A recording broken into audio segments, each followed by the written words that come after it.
Hello everyone, welcome back. I'm doing some night training with the Lynx 12. I've got it set up. Let me put a light on here so you guys can see it. I've got a pistol light on a 3-slot Picatinny rail, and I've got the sling attached on the other side. I've done a prior video on how I have attached that to the standard foregrip that comes with it. Works really good.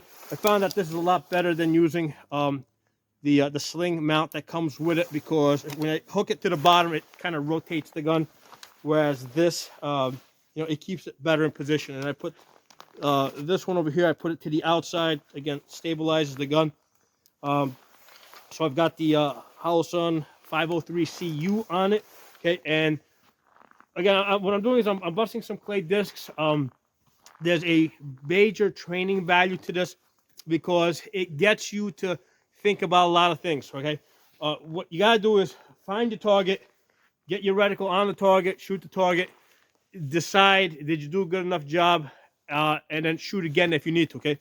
Now, to make this even more complicated, the area that I'm shooting at, and put the light on so you guys can see, I'm basically shooting between these two trees over here, right?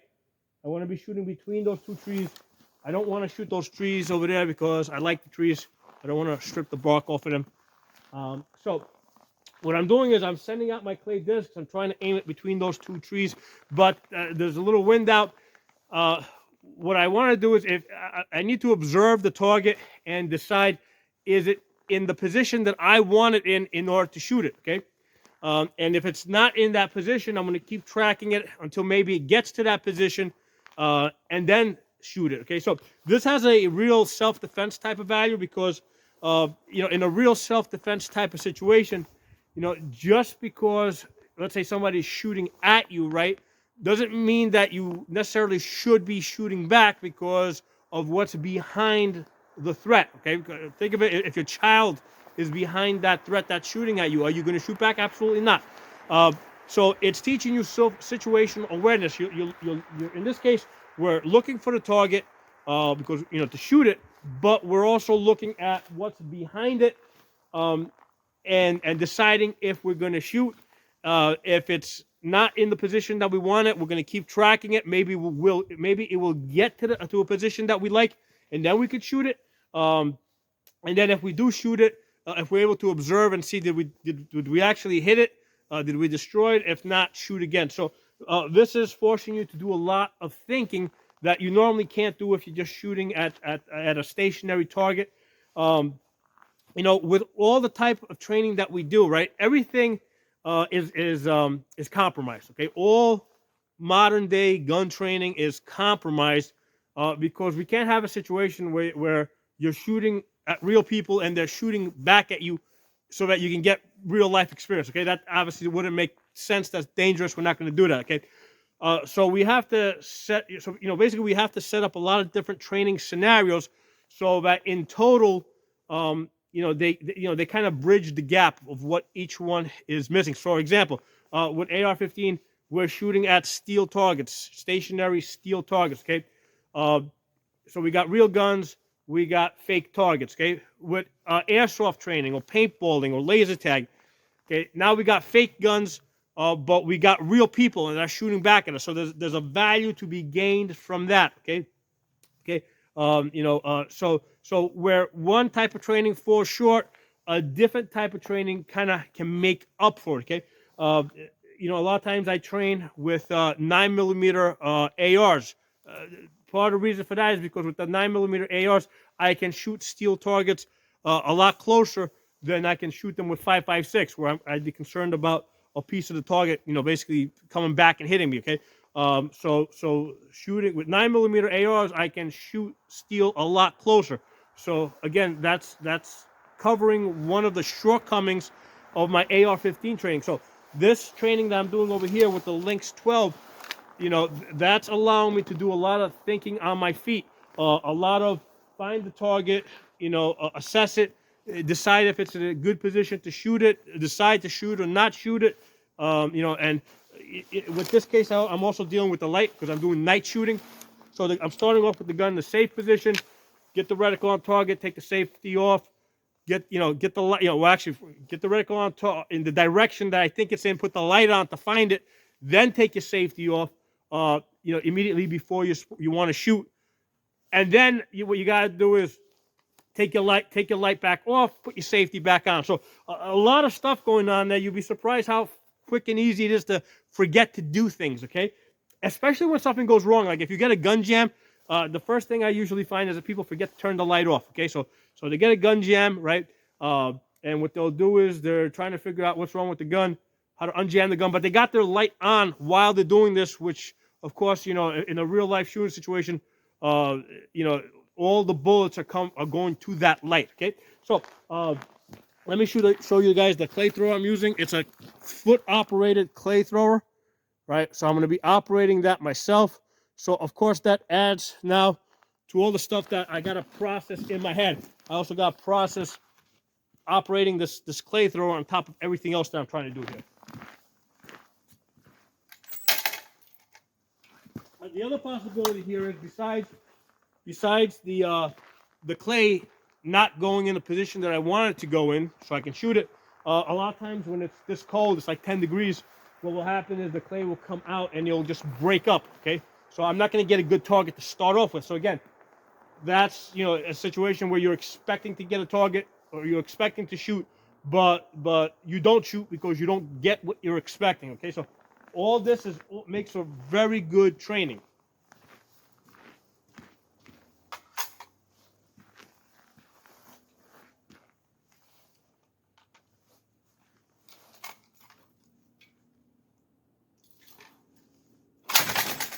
That one broke up, went up to the side, no good.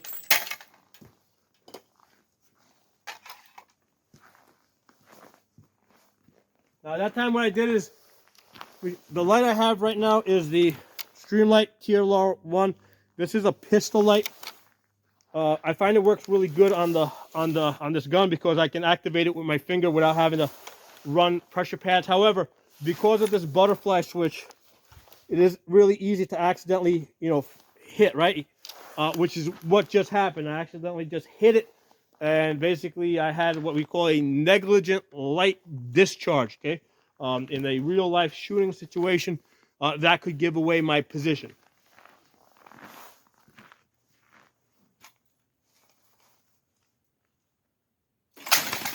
Another one broke up.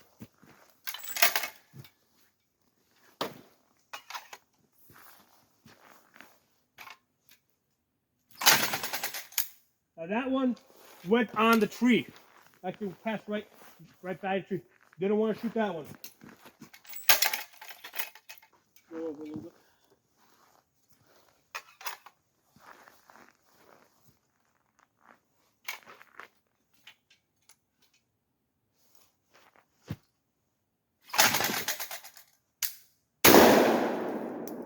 Okay.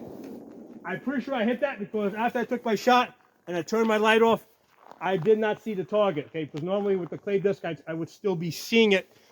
Now, this is an important thing. After you take your shot, basically, especially with the shotgun, right? I take my shot, lights on the target. All I see is smoke, right? The shotgun puts out a lot of smoke that reflects back on the light.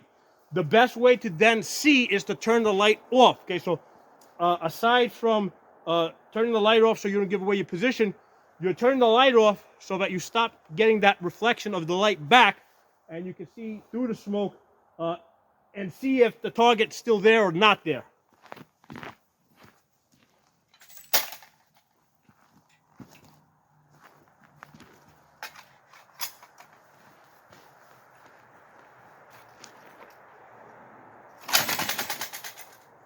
And that one I missed.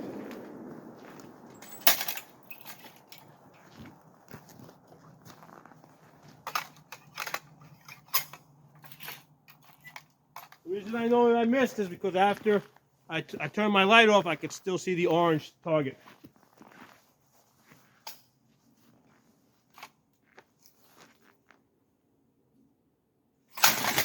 Yeah. Broke up.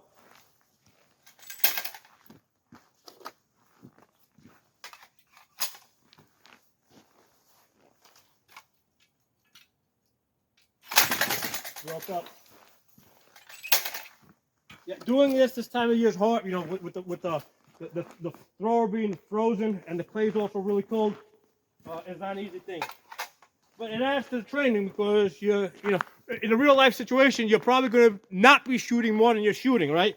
So you're going to, in most cases, you're going to be deciding that, hey, not a good situation to be shooting.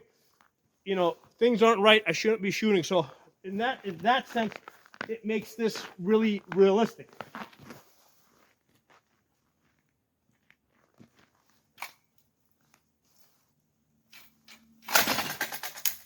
Okay, got a hit there. So that time it came out of the thrower.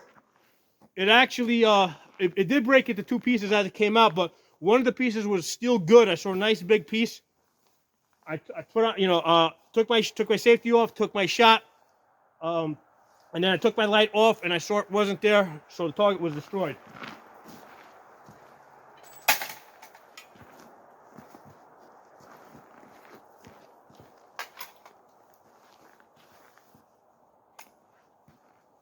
One of the things I realized that time, I forgot to put my safety on.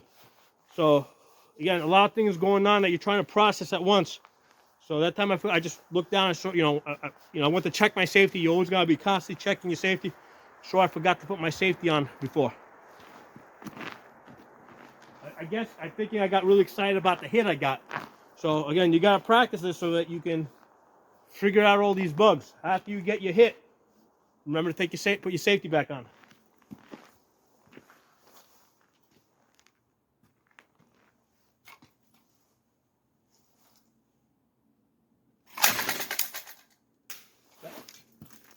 That came out good, but it went straight into the tree.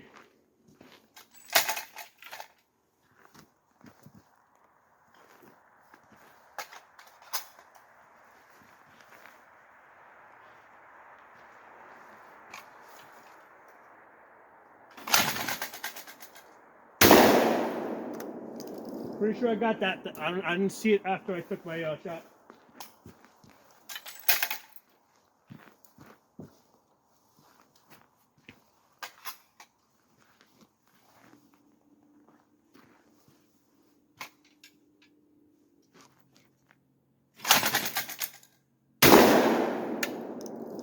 Okay, so that time it split into two as it came out of the thrower. One went left, one went right. They were both good. They were both shootable. You got to decide what you're going to do. I decided to shoot the one on the right.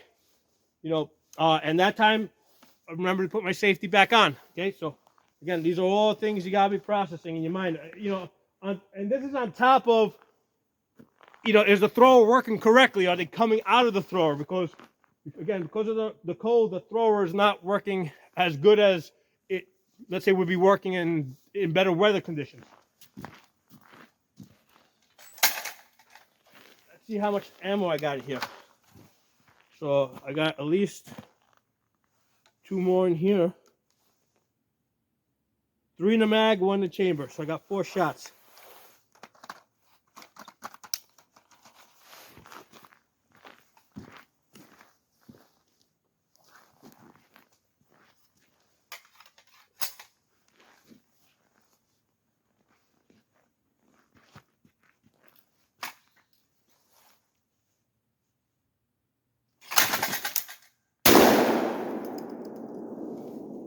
So that time I saw it. I thought I had my reticle on it. I guess I lost my balance a little bit because remember I got basically 1 foot in the air with this thrower over here, right? There's a foot operated thrower. I mean, it doesn't stay in the air; it pushes down, but I'm not in the most stable position. So I took my shot. I missed. I took my light off. I could see it still going, right? I put my light back on so I could take another shot at it, and then at that point it disappeared behind the tree, and then I took my light off. Okay, so yeah, so you know, this is not about shooting really fast. This is about trying to think about a lot of things going on.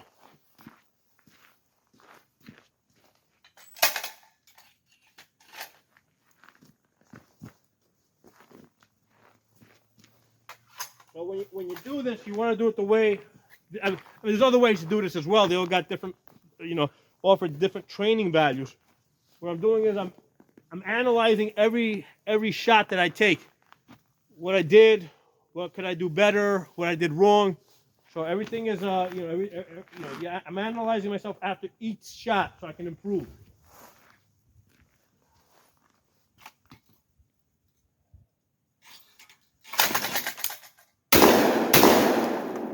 Okay, I got 2 shots on that. First one missed, second one hit. Okay, I did not bother to turn the light off because I could actually still see it. The reason why I could still see it is because it had not gone that far out. When I took my first shot, it was still fairly close, so I could still see it through the smoke. So that's another interesting thing. When it's closer, despite the smoke, you can still see through it. When it got further out, other times when it was further out, I could not see it through the smoke.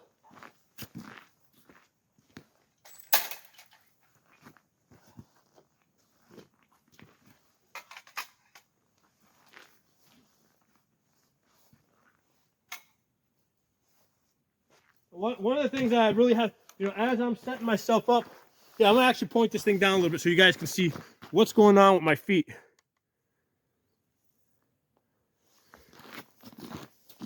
So this really adds to the training value because I'm starting off like this, with 1 foot in the air, like this, and pushing down, and then trying to do everything else after that.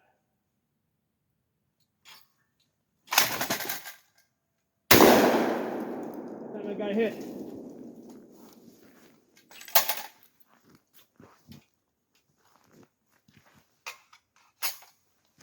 Bring you guys back up a little bit so you're not just looking at my feet.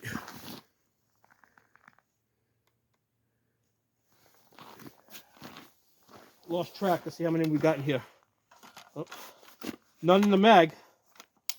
Let's see anything in the chamber. 1 in the chamber. Let's see if we can make this one count.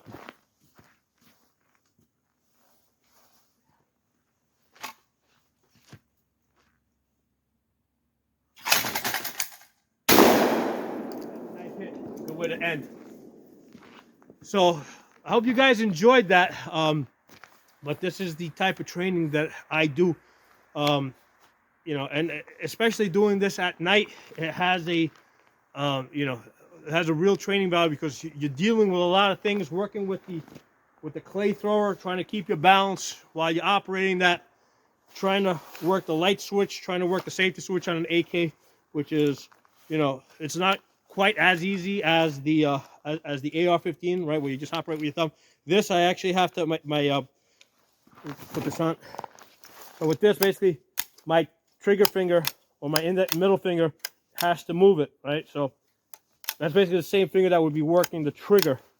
So yeah, I mean, it's not that much harder, but there's a little bit more effort involved with using the same finger, or the same 2 fingers rather, to on the same side to work both the trigger and also work the safety lever, and then working the light switch like that. Okay, so hope you guys enjoyed this video. It's not fast shooting. It's not like bam, bam, bam, bam, move to the next target, bang, bam, or trying to come out of the holster and shoot really fast, or coming up trying to shoot really fast. This is about, being able to think on your feet and make decisions while you're shooting. Okay, so drop some comments below. Let me know how you like it. If you're not a member of the channel, subscribe. Hit the bell button so you get notification of new videos I put up. Talk to you all soon. Hey everyone, I just realized after watching that video that a lot of the shots that I thought were misses were actually hits. It's just that I couldn't see them clearly through the smoke that I was looking through. Okay, when you have your light on at night, that smoke, really, I mean, you could see the smoke. You get a reflection back. So yeah, so if it looks like a hit to you, it was a hit. Okay. The other thing is I realized in the video that you really couldn't see my light and sling setup on this Lynx 12. So basically I attached a 3-slot Picatinny rail to each side directly onto the handguard. So I used the screws that actually come with the 3-slot Picatinny rail, right? And what I did is I drilled the hole through the handguard, and I used the screws that come with it to attach it. So basically it's got both, it's got a bolt on the backside. It's not just screwed into it. Now, I did a video on this. If you look through my channel and you look up Lynx 12, Lynx 12 with Lynx 12 with lights, or Lynx 12 installing rail, you'll see the video. Okay, I also have a playlist for the Lynx 12. You'll see how I did it. Once you put it in, you also have to because you don't want the bolt on the inside hitting the barrel or the gas tube, so you got to dig into the plastic a little bit so it doesn't make contact with your barrel. All right, so yeah, so I did a video on this on how I installed it, and you can see how the light is set up over there, and how let me get my other hand over here. You can see how basically I activate it with my try to get the light over here. See, do I have better light on this side? There you go. I basically work it with my finger here, which I can't reach right now because of the way I'm holding this. There we go. There you go. So I work it with my light like that. My finger like that, rather. Work the light with my finger like that. I have found that this works really good. These pistol lights, this is the TLR1HL, very versatile.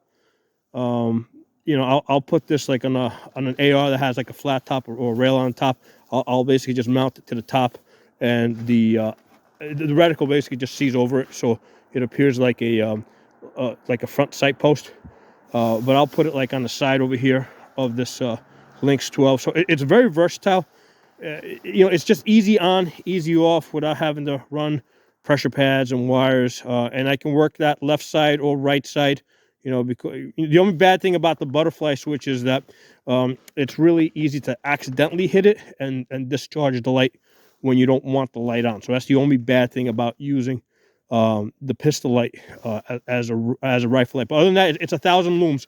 The spread is a little bit wider, which works better, especially for the clay disc shooting, because you don't know where that clay disc is exactly going to go. So you get a wider spread. It's not, it doesn't throw it quite as far as a rifle light. The rifle light tends to, it's the same amount of light, but the Streamlight rifle light tends to concentrate it a little bit better.